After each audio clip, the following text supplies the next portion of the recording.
Brought to you by the Las Cruces Sun-News. This is Straight Shooter.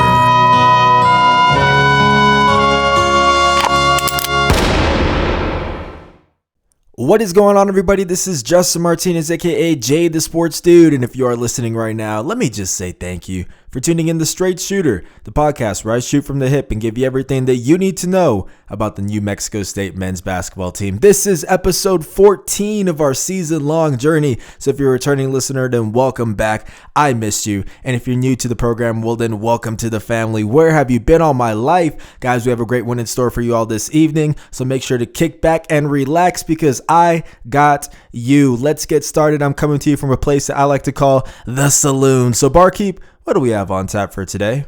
On tap today is a recap of last week's games, an interview with Albert Slab Jones, and a preview of the Chicago State game. Alrighty, thank you, barkeep. I have my lasso in hand, and it's time for our post-game roundup, the segment where I round up my thoughts on the most recent New Mexico State games. And in this case, the Aggies earned a 61-57 home win over Cal State Bakersfield on Thursday, followed by a 72-52 victory at home over Grand Canyon on Saturday. So here are my takeaways. My first one comes from the win over Cal State Bakersfield, and it's that New Mexico State is taking a step in the right direction when it comes to ball control. Now, it's no secret the turnovers have plagued New Mexico State this season, but that wasn't the case in this game, guys. So the Aggies only committed 9 turnovers, which ties for its lowest total since it began WAC play back when it had only 9 turnovers in the conference opener against Cal Baptist. Now, take Jabari Rice, for example. Rice was averaging 1.7 turnovers per game in conference play entering this contest, and the redshirt sophomore committed 0 turnovers despite playing a career-high 38 minutes. That, to me,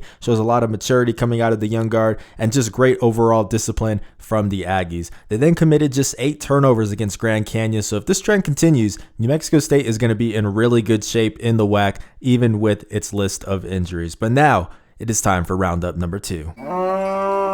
My second takeaway comes from the win over Grand Canyon, and it's that Johnny McCants is taking that next step to becoming a star for New Mexico State. Now, the Las Cruces native had his quietest game since becoming a starter against Cal State Bakersfield this past Thursday. He only scored 3 points on 1 for 2 shooting in 32 minutes and recorded 2 rebounds to go along with a pair of turnovers. Now, he just never really got involved and took a back seat, which the Aggies cannot afford to happen, especially with their shortened rotation as of late. But that changed against the Lopes. So Johnny recorded 17 points and 12 rebounds, 5 of which were offensive rebounds, by the way, to earn his first career double-double. Congratulations to him on that. Now, the 6'7" forward dominated the glass. He shot a perfect 7 for 7 from the field, including 3 for 3 from deep, and he even added a career-high 5 assists just for fun. Now, in addition to adding a 3-point shot to his game, for the first time really since his high school days back at Oñate, McCants is also just showing a lot of patience in the paint. He's shooting 68.6% from 2-point range this season, which is first in the WAC according to KenPom. This dude's offense is so well-rounded, and his defense is improving as well. So it's just scary to think what he'll be doing next season as the undisputed number 1 option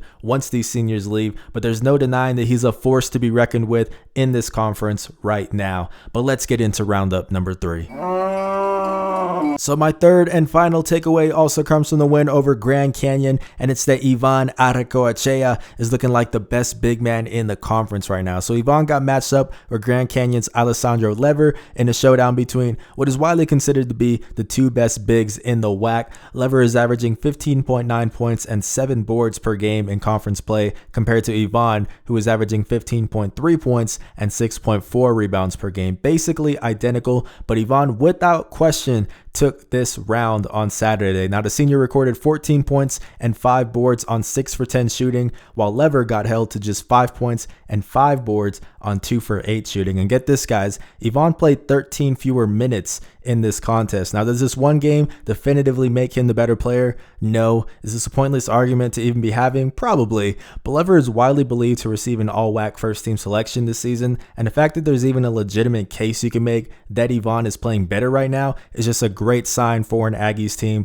that needs guys to step up in the aftermath of all these injuries. Ivan is doing just that, and it's time to get some conference-wide recognition for it.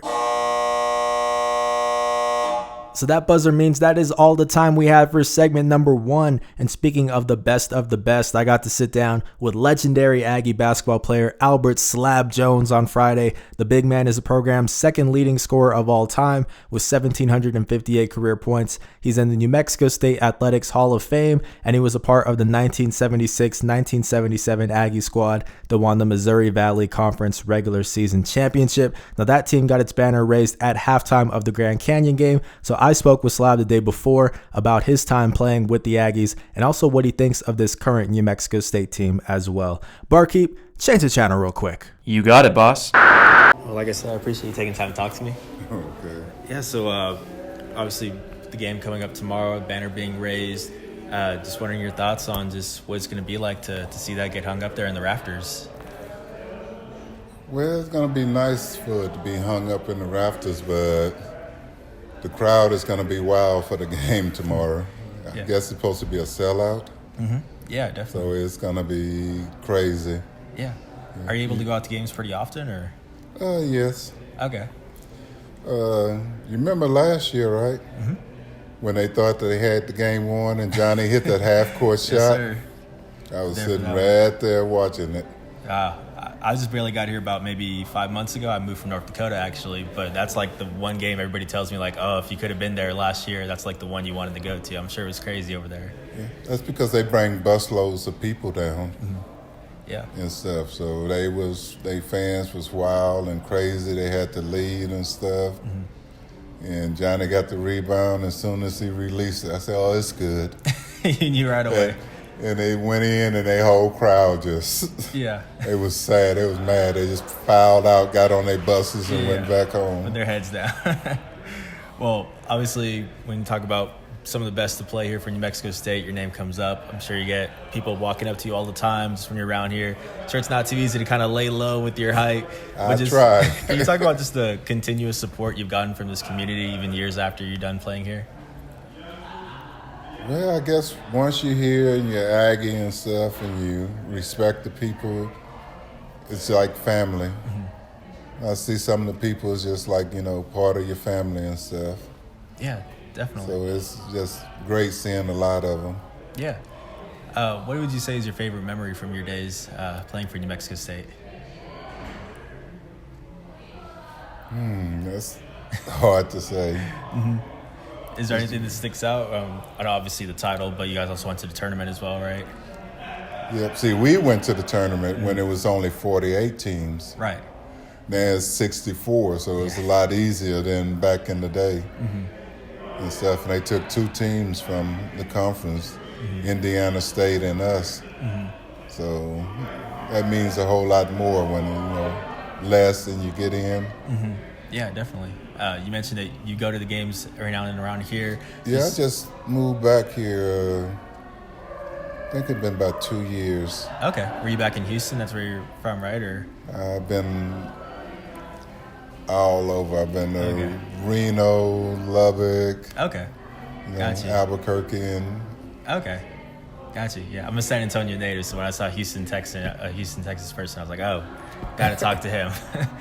But yeah, just when you look at some of the players on this team, just who are some guys that you really look at and you're like, okay, this guy could have probably played back in my day as well? Because I know the game has changed, but are there any guys you look at now that's like that transfers into any era of basketball? well, AJ before he got injured and stuff, and Trevin and Johnny Yeah, definitely. and stuff. What impresses you the most with just the team since Chris Jans became the head coach? Because obviously 2 WAC titles, still undefeated in WAC play now. Like, when you look at this team, what impresses you the most with them? Well, what impressed me the most is this year, because all the injuries and stuff, and he's still winning with different players. You got, 3 starters out Yeah. and Yeah, stuff, so, and he's still winning. Yeah. You find a way. Yeah. And then last question, since you are from Houston, another player from Houston on the team is Jabari Rice. Just wondering if I can get your thoughts on just what you see when you see him play. I think a lot of people underestimate him because he's so skinny and stuff, but he has a knack for getting offensive rebound. He has a knack for scoring, and he plays great defense. Yeah. And people don't realize that So he gets the Slab Jones seal of approval there? Well, I told Jabari and stuff, I say, when you get in the game, give the coach a reason not to take you out. Exactly. And that's what he's been doing. He's been doing that. Definitely. Well, that's all that I have. I really appreciate it. Thank you so much.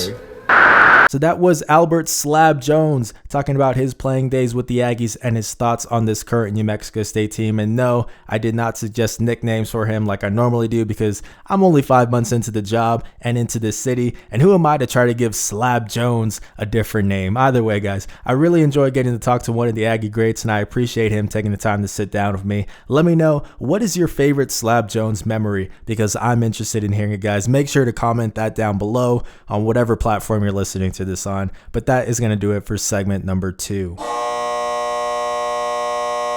Now it is time for segment number 3, which is a preview of New Mexico State's upcoming road game against Chicago State on Thursday. The Cougars are sitting at the bottom of the conference with a 4-19 overall record, 0-8 in WAC play, and they suffered a 93-54 loss to the Aggies on January 9th at the Pan American Center. However, New Mexico State head coach Chris Jans has always preached treating every team with respect, so here are some players that you need to watch out for. Now, the first one is Xavier Johnson, a 5'11" junior who has a really well-rounded offensive game. He's averaging a team-high 16.8 points per contest on 42.5% shooting from the field, 41.5% shooting from deep, and 87.5% shooting from the free throw line. He can score with the best of them, no doubt about it, but his ball security is the biggest knock on his game. So Johnson is averaging 4.3 turnovers per contest, which leads the entire WAC, and he committed 4 turnovers against the Aggies the last time around. Now, Johnson did record a team-high 14 points in that game, so he is still capable of exploding for a flurry of points,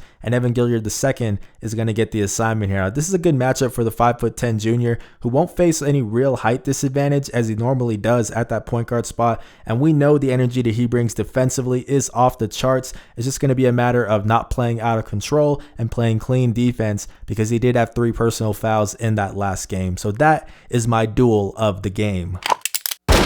So the next guy to watch out for is Andrew Lewis, a 6'3" shooting guard who has been on and off the bench in WAC play so far, but his numbers are still worth recognizing. So Lewis is averaging 11.8 points and 4.3 rebounds per contest this season, and even though he's only shooting 26.1% from deep, he thrives off getting to the rim and the foul line specifically. Now, Lewis went a perfect 6 for 6 from the charity stripe in the last meeting against New Mexico State to help finish with 10 points, and he's sure to cause even more problems this time around now that Jabari Rice has moved to that small forward spot, so that leaves Terrell Brown as the guy to get the assignment here, and we'll see if the 6'1" senior can contain Lewis despite giving up a few inches in this matchup. Finally, Rajier Jones is the last guy to watch out for on this Cougar squad. The 6'3" shooting guard has had the hot hand in WAC play so far. He's shooting 41.7% from deep to help average 8.9 points per contest. He only played 13 minutes in the last meeting against the Aggies and recorded 3 points, but he has been averaging 30.4 minutes per game in conference play so far, so expect him to have a much bigger role this time around. This is also a job for Terrell Brown, although Sean Williams will be helping with both assignments off of the bench. But now it is time for my key to success, and that's for New Mexico State to press from the opening tip. So Chicago State is committing an average of 26.3 turnovers per 100 possessions this season, according to Ken Palm, which is the second highest average in the entire country. Now, the Cougars committed 19 turnovers against the Aggies last time around, and that got converted into 25 points, aka 26.9% of their total points in that game. So without question, that is the biggest key, and we'll see if New Mexico State can bring the heat and if Chicago State can take it. But now let's get into my prediction. So can I get a drum roll, please? So for this one, guys, I'm going with New Mexico State by a score of 86-55. Now, the Aggies have overcome tough challenges this season in the aftermath of all of their injuries, so this one seems far less daunting by comparison. Don't be surprised to see Xavier Johnson have himself a night, but even this short in New Mexico State rotation just has too much firepower for the Cougars. But that is going to do it for episode 14 of Straight Shooter. Thank you so much for listening. Please leave a like, a retweet, a comment, or any sort of feedback depending on whatever platform you're using right now to listen. I really do appreciate the support, guys. This has been Justin Martinez, aka Jay the Sports Dude, and I'll see you guys next Monday. I'm out.